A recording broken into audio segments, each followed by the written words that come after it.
다음은 이제 국제 이슈로 좀 넘어가 보겠는데요. 매주 수요일마다 뵙는 분입니다. 김윤영 논술위원 나오셨습니다. 네. 예. 기륵이라고 좀 키워주세요. 기륵 김윤영 선생이라고. 네. 아닙니다. 네. 예, 전혀 그렇지 않습니다. 뭐 닭갈비 맛있잖아요. 닭갈비네요. 그렇죠. 예, 닭갈비죠. 예, 오늘은 조금 가벼운 주제로 시작할까 하는데요. 이게 또 따져보면 가벼운 주제는 좀 아닙니다. 네, 그렇죠. 나루토 얘기를 좀 하려고 합니다. 뭐냐면 오늘 일본 여론도 그렇고 우리 이 여론에서도 갑자기 나루토가 이렇게 신문에 이미지로 쓰였습니다. 이게 뭐냐면 트럼프 미국 대통령이 본인을 홍보할 목적으로 가끔 이제 SNS에 올리잖아요. 자기를 막 예수로 표현하기도 하고 동영상도 올리기도 하는데 이게 이제 일본 애니메이션 캐릭터 그러니까 나루토를 무단 사용한 거에 대해서 일본 정부가 항의를 했어요. 이거 어떻게 이게 뭐 트럼프 대통령 그 트루스 소셜 그 계정은 뭐 전 세계 사람들이 다 보실 수 있으니까 아마 저기 그 지금 듣고 계시는 그 우리 그 청취자분들 그도 다 들어가 보면 도널드 트럼프에서 트루스 소셜 치면은 게 나오거든요. 들어가 보면은 이분이 뭐 나루토뿐만이 아니고 영화 뭐 글래디에이터, 탑건, 포켓몬 이런 식으로 만화 캐릭터를 자기에다가 이제 덧입혀가지고 이 자기 이제 정책 설명을 하는 거죠. 그런 겁니다. 그러니까 이거는 뭐 어떻게 보면 지적재산권의 문제에 대한 얘기고 이제 일본이 이 보도가 나오게 된 계기가 전날에 그러니까 4일에 그 마인치 신문에서 사면으로 이제 보도를 한 거예요. 이게 사실 보도는 굉장히 딱딱한 보도입니다. 이렇게 보도 내용이 요건데 제가 뽑아왔는데 내용이 뭐냐면은 자꾸 트럼프가 일본 캐릭터 포켓몬이나 나루토 같은 거 무단으로 쓴다. 이게 그 지적재산권 위반이다라는 얘기예요. 사실 근데 뭐 그것도 중요한 건데 저희가 아마 지금 청취자분들도 보시면 아시겠지만 그 나루토 이미지에 자기 얼굴을 올렸어요. 근데 그거보다 이제 이거는 사실 그 지적재산권 문제는 어떻게 보면은 뭐 에피소드죠. 그러니까 웃고 넘어갈 문제인데 근본적으로 저희가 이제 그 우려를 해야 되는 거는 저 보세요. 얼마나 만화에서 너무 단순한 그 만화 영화라는 게 권선징악이 분명히 나눠지고 착한 놈과 나쁜 놈이 있고 그 착한 놈이 굉장히 간단하게 나쁜 놈을 때려 부수고 이제 모두가 해피엔딩으로 끝나는 얘기죠. 탑건도 그렇고 나루토도 나루토 저도 봤습니다만 굉장히 복잡하고 선하게 굉장히 복잡한 그게 있지만 그런 얘기입니다. 그리고 얼마 전에 4월달에 자기가 예수인 것처럼 막 이렇게 얘기하고 이런 게 트럼프 대통령의 어떤 세계관을 보여주는 거다. 사실 그걸 현실에 대입하면 좀 끔찍합니다. 그렇죠. 굉장히 단순하고 이번에 이제 이란 전쟁에서 나온 게 아니니까 왜 역대 미국 정부들이 이란 문제에 79년 이후 40년 동안 개입을 안 해왔냐. 이거를 개입하면은 굉장히 복잡하고 상상치 못한 여러 가지 문제가 발생할 수가 있고 그렇기 때문에 이제 그걸 참으면서 이제 외교로 해결을 해오려고 했던 거고 또 2015년에 외교를 통해서 이 문제를 이란 핵합의라는 걸 해서 이란의 어떤 핵개발을 잠시 막았던 것도 있고 이게 굉장히 리얼로는 복잡하거든요. 마징가제트나 이런 글래디에이터로 설명을 할 수 없는 건데 이분이 이러니까 우리가 일본의 지적재산권 문제야 아무나 어떻습니까 솔직히. 근데 이런 거에 이분이 세계관을 보여주는 거에서 굉장히 다시 한번 우려스러운 것이고 얼마 전엔 미국 그 국경 250주년 그 이제 독립기념일이었나요? 자기 생일이었나요? 그 백악관에서 UFC 프로레슬링 그러니까요. 아니 그런 거 하는 이종국 거 아니면 투기를 우리로 치면 이제 청와대에서 그러니까 이거는 이거 지적재산권 문제보다 굉장히 그런 부분에서 이분의 어떤 단순하고 얄팍하고 그런 어떤 세계관을 보여주는 것이고 그런 세계관으로 가지고 이분이 하는 여러 가지 대외 정책이나 그런 것들이 너무나 전 세계에 그런 파괴적인 영향력을 끼치고 있다. 이게 너무 그게 우려스러운 거죠. 근데 이 정도면 메시지를 하는 쪽에서 봤을 때도 이건 실패 아닌가요? 왜 계속하죠? 이거 이게 어떻게 보시나요? 세계관인 거죠. 말 그대로 이제 DC 세계관이 있고 마블 세계관이 있는데 마블 세계관도 보면 한 번씩 국가라든가 공동체에 대한 비판을 해요. 그렇죠. 그런 것들하고 그다음에 DC는 세계관이 굉장히 심오해요. 인간의 그 개인이 가지고 있는 선악의 문제라도 배트맨이라도 슈퍼맨 보면 있지 않습니까? 그런 고민이 드러나죠. 고민들이 들어가 있는데 트럼프 세계관은 그게 없어. 근데 왜 이렇게 됐느냐? 제가 늘 그런 말씀 많이 드렸는데 보수가 급진화되면은 마탱이가 가요. 보수는 원래 아스팔트에 나오면 안 되는 집단이야. 그렇지. 예. 보수는 급진적이고 시대를 앞서가면 안 돼요 원래. 근데 지금 이 상업주의라든가 기술 문명의 발달을 이 보수의 억지로 이 전복을 해가지고 꽤 맞추려고 하는 트럼프가 거군요. 급진적으로 나가는 거예요. 이 우리나라의 극우도 마찬가지고 아스팔트에 나오는 건 원래 보수가 아니에요. 보수는 심오하게 성찰하고 과거의 것들을 옹고지신하면서 되살리려고 하는 깊은 마음이 있어야 돼요. 되씹고 하는 그게 보수예요. 그리고 나루토도 그 얘기가 나와가지고 나루토 보셨어요? 전 나루토는 못 봤습니다. 다른 건 다 봤는데 하필 나루토가 이것도 간단한 만화가 아니에요. 그렇죠. 그래요? 공동체가 있고 공동체를 위해서 자기가 희생을 하고 어려움을 견디고 뭐 이런 얘기예요. 그러면서 거기 선악에 이미지하고 좀 다르네요. 네, 선악에 대한 그 굉장한 깊은 통찰도 있고 네. 뭐 그런 건데 사실 트럼프가 이 나루토 가지고 이제 얘기하는데 나루토에 나오는 그만큼의 어떤 인간에 대한 고민과 철학적인 생각과 공동체에 대한 사고를라도 해줬으면 좋겠어요. 그러니까 그게 그거조차 있느냐? 네, 그게 그래서 제가 이제 농담 비슷하게 16세까지 SNS 못하게 했잖아요. 그거 정말 잘한 거고. 그 다음에 트럼프 같이 이렇게 나이 많은 분들 너무 과하게 이렇게 있지 않습니까? 이 트럼프처럼 이게 SNS 중독이에요. 이거. 제가 봤을 때 트럼프는 SNS 중독이라고 봐요. 그거를 교묘하게 활용하는 수준을 넘어섰군요. 거기 중독돼 있는 거예요. 거기에 자극적인 걸 올려서 자기가 주목받지 못하면은 이게 삶을 살 수 없는 거예요. 얼마 전에 그 월드컵 결승전에서 무대에서 안 내려가잖아. 안 내려가. 왜 안 내려가죠? 그러니까 주목받으려고 안 내려가는 거죠.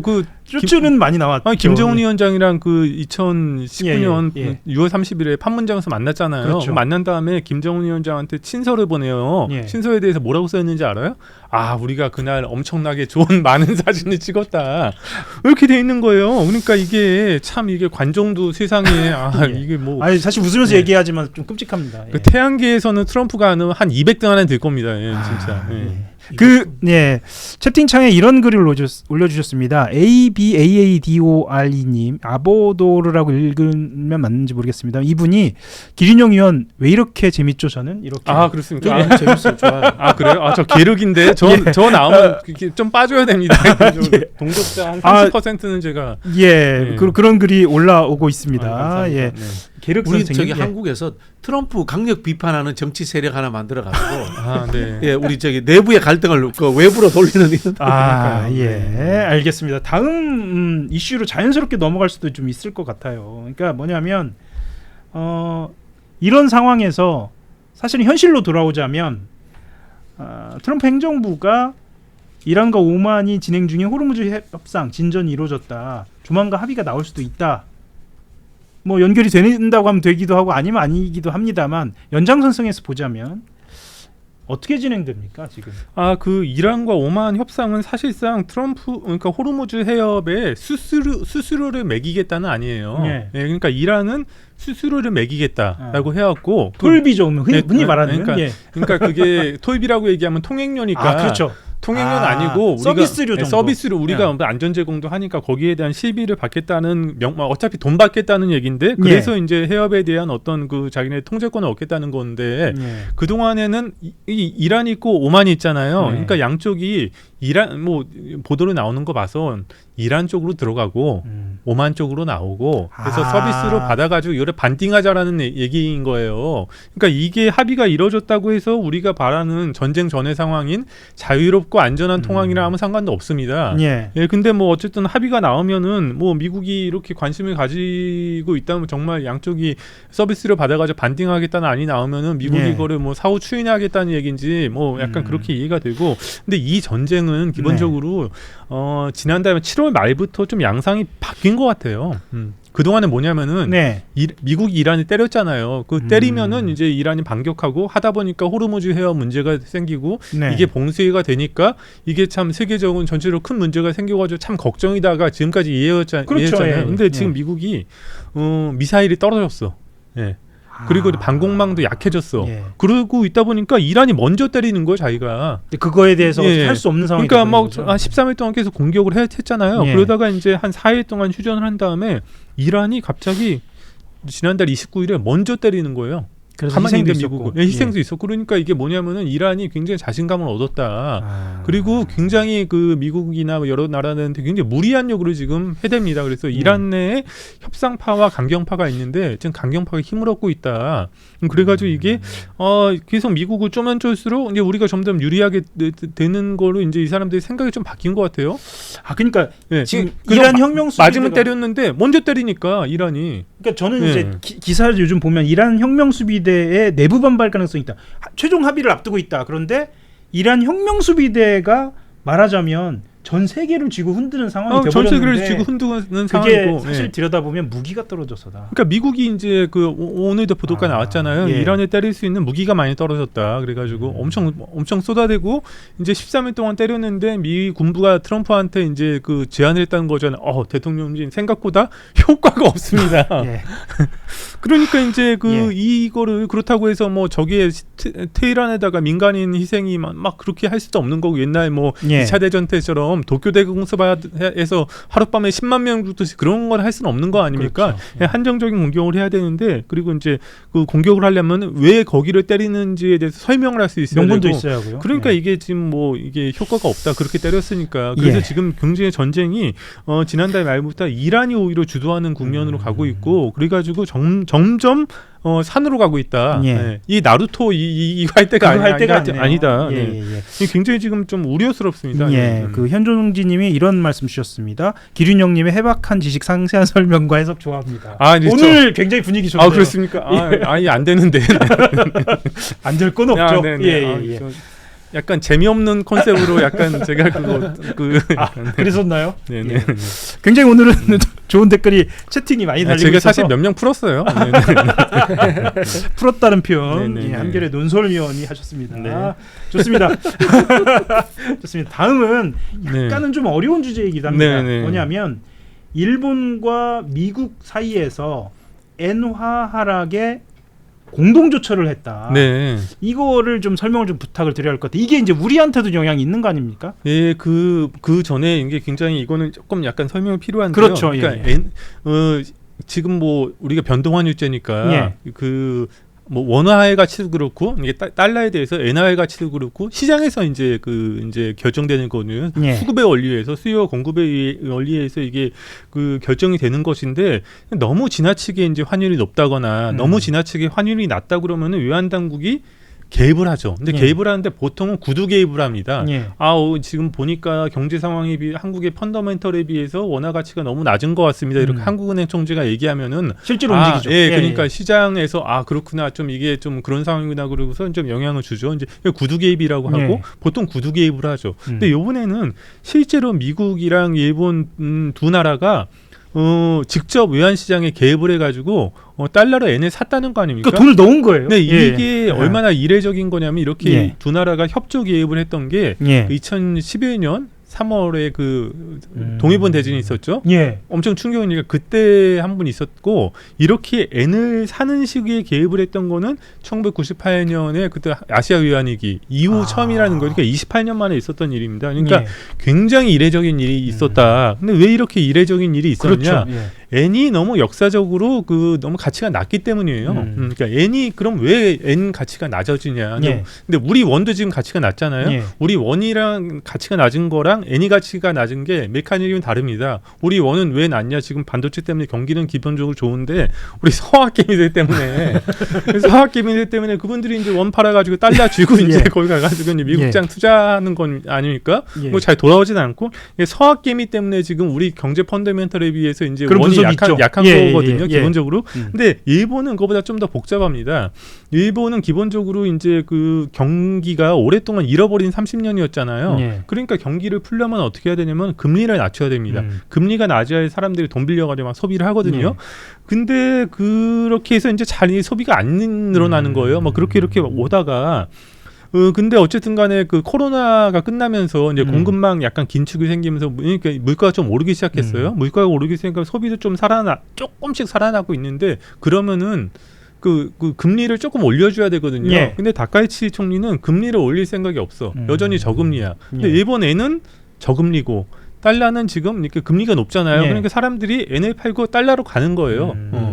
네. 지금 상황이 그렇군요. 네, 달러로 가는 거예요. 그런데 미국이 나섰어요. 달러로 가는데 네. 그렇게 되면 일본 국내적으로 어떤 일이 발생하느냐? 네. 그럼 엔 가치가 낮아지잖아요. 네. 그럼 어떤 일이 수입 물가가 올라가잖아요. 네. 물가가 올라가잖아요. 물가가 올라가면 물가를 잡으려면 어떻게 해야 돼요? 우리 다 경제학 시간에 배웠지만 금리를 높여야 됩니다. 근데 금리가 안 올라가. 그러니까 물가가 더 높아져. 점점 그렇게 돼가는 물가가 높아지니까 물가가 너무 높다고 그래서 이번엔 세금을 깎는다고 그래요. 소비세를 지금 뭐 8%였던 거를 그러니까 식료품에 안에서 10%고 식료품이 8%인데 식료품에 한해서 이걸 1%로 낮춘다는 거예요. 그러다 보니까 정부 재정이 괜찮냐? 그러면서 엔이 더 나빠져. 네. 그럼 지금 일본이 좋은 상황이 아니네요. 일본의 저소득층들은 살고 있겠네요. 지금. 너무 어렵죠. 물가가 오르잖아요. 지금 우리가 일본 여행 되게 많이 가시잖아요. 그럼 유일하게 일본이 좋은 게 여기는 어쨌든 간에 10년 전이랑 물가가 똑같아. 약간 그랬었는데 이제 그 상황에 이제 변화가 나게 되니까 일본 서민들이 굉장히 힘든 거예요. 그때 특파원으로 계실 때하고 지금하고 비교해도 그런가요? 그냥 물가가 좀 많이 올랐죠. 현실적으로 저가 있을 때만 해도 일본이 500엔짜리가 그 가장 큰 동전이거든요. 5,000원이잖아요. 그러면은 원코인으로 이제 코인 하나, 그러니까 동전 하나로 이제 그 도시락을 먹을 수 있다. 그러면 편의점 자판기에서 이제 뭐 저기 이런 도시락을 500원으로 먹을 수 있고 그런가요? 이제 그런 게 이제 많이 없어진 거죠. 어쨌든 그런 상황이에요. 그런데 미국이 왜 도와줬냐? 뭐 일본이 소중한 동맹이다 그래서 도와준 것도 있지만 이러다 보면은 일본 정부가 어느 시점에서는 더 이상 안 되겠어 물가가 너무 올라 그러니까 미국 국채를 팔고 그렇게 되면 그 돈으로 이제 엔을 살 수가 있잖아요. 그렇게 되면 미국이 자꾸 미국 빚이 엄청 많이 나는데 지금 전쟁 상황이기도 하고 국채를 팔면은 국채 가격이 낮아지고 그럼 금리가 오르니까 이제 경제가 이제 또 금리가 이제 그러면 미국 재정상이 점점 나빠지잖아요. 그러니까 두 나라가 다 빚 많은 두 나라가 서로 좀 돌고 돌아서 사연이 다 있네요. 제대로 좀 해봐. 알았어 하다가 이제 더 이상 안 되겠으니까 좀 개입을 한 거라고 봐야 된다. 그러니까 이게 뭐 굉장히 뭐 일본 경제가 안 좋고 그러면은 저는 다 좋은데 어쨌든 간에 금리 낮은 것도 뭐 낮게 유지하려는 것도 이해가 돼요. 다카이치 총리가. 근데 지금 일본 빚이 GDP 2배잖아요. 근데 이렇게 돈이 없는 나라에서 뭐 소비세를 또 세금을 또 깎아. 그럼 가치가 쉽지는 않고 그 재원이 어디서 나겠다는 거며 그래가지고 일본 전체 그 자민당에서도 이거 왜 소비세를 깎냐 이거 너무 무책임하다 그렇게 얘기를 계속 하고 있는데도 뭐 이분께서는 뭐 그런 게 아랑곳하지 않고 계속 이제 어제였나요 오늘인가 이제 낮춘다고 이거를 아마 가기에서 결정할 겁니다.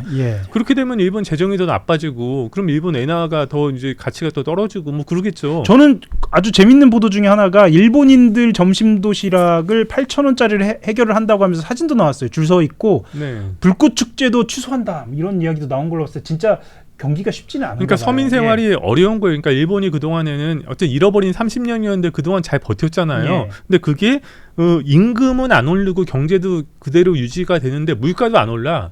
그러니까 실질 임금은 가처분 소득, 실질 소득은 그냥 비슷하게 유지가 된 거예요. 그게 이제 코로나 끝난 다음에 2022년, 23년 들어서면서 물가가 막 일본은 그냥 물가 안 오르는 나라인데 뭐 3-4% 물가가 오르는 거죠. 그러니까 실질 소득이 줄어들잖아요. 실질 소득이 줄어드니까 거기에 대한 여파로 일본에서 당연히 이제 여러 가지 우익적인 움직임이 나오고 그래서 정치 변동까지 참정당이라는 게 나오고 다카이치 총리라는 약간 우리가 극우라고 보통 얘기하는 그런 뭐 강경 보수든 극우든 그런 총리가 등장을 했다. 그런 총리가 등장을 해서 더 이런 포퓰리즘적인 정책을 하면서 일본 경제에 당장 뭐 입에는 달지만 장기적으로는 누가 봐도 이거는 뭐 답이 안 나오는 정책을 추진하고 있고 그런 어떤 전체적인 흐름 속에서 이번에 어떤 이런 뭐 그 미일 두 나라의 이례적인 어떤 그런 외환 개입이 있었다는 거고 우리한테 미치는 여파는 역시 그냥 미국이 그냥 뭐 자기 사정 때문이긴 하지만 일본을 좀 소중하게 생각하는구나. 왜냐하면 일본 경제가 좀 어려워지면 자기한테도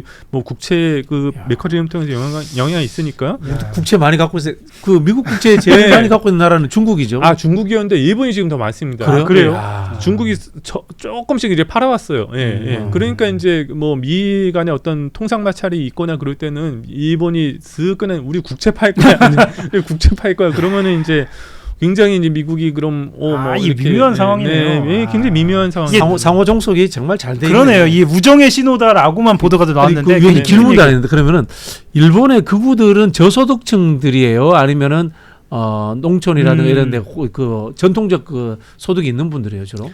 지금 그러니까 제가 봤을 때는 보통 우익이라는 게 옛날 우익. 그러니까 우리가 흔히 아는 무슨 막 흥룡의 막 약간 이런 막 이런 분들 뭐 옛날 군국주의 좀 꿈꾸시고 약간 이런 흐름이랑 최근에 우리 젊은이들 최근 좀 다른 것 같아요. 이분들은 뭐 아베 신조 아니 그냥 너무 힘들어 생활이. 그래서요. 너무 생활이 힘들고 주변에 보니까 다 외국인 탓 같아. 그러니까 일본인 퍼스트 우리를 좀 더 대우해주고 뭐 외국인 거 받아들여야 되냐 이렇게 나라가 이제 경제가 어려워지니까 책임을 남한테 돌리려고 하는 게 사람의 기본적인 굉장히 못된 습성이잖아요. 우리 흐름하고도 조금 겹치네요. 똑같죠. 우리는 근데 외국인이 뭐 이렇게 많지는 않으니까 일본은 훨씬 많고. 우리니까 어째 중국한테 들이대는 거잖아요. 역시 이 교훈을 또 얻네요. 그러니까 일본은 뭐 좀 더 있으니까 외국인, 우리는 중국 혐오. 알겠습니다. 원래대로라면 엊그제 기준영 위원이 직접 쓰신 한미 5인기 무인 관련된 이 군 보고 체계의 먹통과 관련된 이야기도 나눠야 하는데 시간은 좀 지났는데요. 괜찮으시면 이거 관련돼서 간단하게 설명을 좀 하고 궁금해하시는 분들이 있을 것 같아서 이거는 직접 사설을 쓰셨잖아요. 소 심플한 문제인데 이건 기본적으로 여기가 그 파주의 스토리 사격장이라는 데거든요. 제가 이제 카투사로 근무를 해가지고 여러 번 가가지고 여기 몇 번 거기에서 근무를 하셨나요? 몇 번 쏴봤습니다. 사격장이 바로 이제 이제 뭐 휴전선 근처에 있는 적인데 여기서 미군이 이제 그 사격을 한 다음에 잘 맞았나라고 확인하려고 이제 무인기를 띄우는 거예요.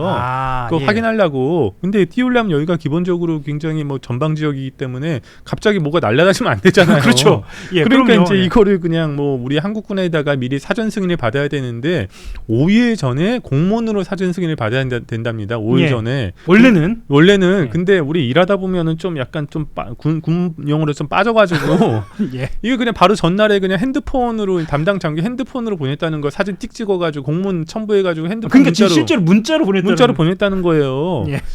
이게 좀 거기서부터 말이 안 되죠. 근데 그 장교가 이걸 딱 보고서 그런 훈련을 많이 했대요. 근데 보통 그런 훈련을 이제 조금 적어도는 날다가 그냥 안고 날다가 안고 확인만 하고 놔는. 그러면은 뭐 별 통상적인 문제가 안 되는 그러니까 별 문제 없습니다. 뭐 제한사항 없습니다. 그래고 문자를 보냈다는 거예요. 근데 갑자기 얘가 생각보다 많이 날았어.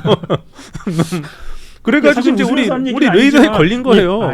레이더에 걸리니까 난리가 났죠. 저 뭐냐 그래가지고 저 쏴야 돼 말아야 돼 하고 보니까 미군으로 인식이 돼가지고 이렇게 했는데 그거는 이 한미 간에 있었던 이 커뮤니케이션이 그 군 전문 용어로 너무 군정 전문용어는 좀 빠져서 이제 일어난 일이고 이제 이거는 굉장히 심각한 문제죠. 근데 우리가 만약 비상사태에 한미가 어쨌든 간에 뭐 연합사라는 게 있다고는 하지만 전시가 되면은 어쨌든 소통이 중요하다니까 미리 합의된 합의 있어야 프로토콜이 있을 거 아닙니까? 근데는 내가 이렇게 네가 이렇게 오면 이게 뭐 미리 딱 짜여져 있어야 되고 변동이 일어나 우리가 알아야 되는데 갑자기 나는 이쪽으로 옮겼는데 여기를 쏴버리면은 아군을 죽이는 상황도 있고 이거 굉장히 소통이 이게 보통 문제가 아니고 그래서 민간인 피해도 사실은 우려가 되고요. 그렇죠. 이거는 소통이 그러면은 이게 그러니까 소통이 안 되는 군대가 작전을 제대로 수행할 수가 없겠죠. 작전이 수행이 안 되면은 우리 국민의 안전을 지킬 수가 없는 겁니다. 그래가지고 이거는 이렇게 제가 웃기게 얘기해가지고 별거 아닌 문제로 보이고 아주 작은 문제일 수도 있지만 굉장히 한미 양쪽 간에 원활한 소통이 이루어지고 있는가에 대한 그런 문제를 던졌다는 거에서 이거는 좀 군 당국에서 이 비상하게 문제를 봐야 되고 어쨌든 간에 이건 우리가 뭐 전자권 이런 얘기도 하는 거 아닙니까? 그래서 뭐 물론 연합사는 지금대로 유지가 되지만 어쨌든 간에 한미 간의 소통이 굉장히 중요하다라는 거를 이만해서 다행이다. 실제로 이제 지상에 있는 대공화기나 헬기 동원해서 격추 준비가 대비태세로 동원이 됐고 그렇죠. 강원도에 있는 철원 그러니까 통제선 이북 주민한테는 대피 안내 문자까지 발송된 상황이어서 알려진 것보다 훨씬 더 심각한 상황. 그렇죠. 그러니까요. 이게 뭐 어쨌든 뭐 무인기라는 게 서로 이제 이것도 어떻게 좀 더 나아가서 보면 9.19 군사합의라는 게 있었잖아요. 그렇죠. 그때는 이제 뭐 이쪽이랑 뭐 키로를 정해가지고 20km, 40km 해가지고 이제 날리지 않기로 돼 있었는데 기본적으로 이제 이렇게 그게 지금 뭐 없어진 거니까 그런 방평학도 없었다는 것도 좀 있어야 되고. 어쨌든 이거는 뭐 이거 뭐 문제 없이 그냥 대충 넘어갔다고 그냥 끝날 문제가 절대 아니다. 알겠습니다. 오늘 어떻게 들으셨는지 궁금합니다. 오늘 준비한 내용 여기까지입니다. 나가시기 전에 아직 많이 계신데요. 좋아요 그리고 구독 알림 설정 부탁드리겠습니다. 두 분 모두 수고하셨습니다. 함께 인사드리고 마치겠습니다. 네, 감사합니다. 수고하셨습니다. 감사합니다. 네, 수고하셨습니다. 네.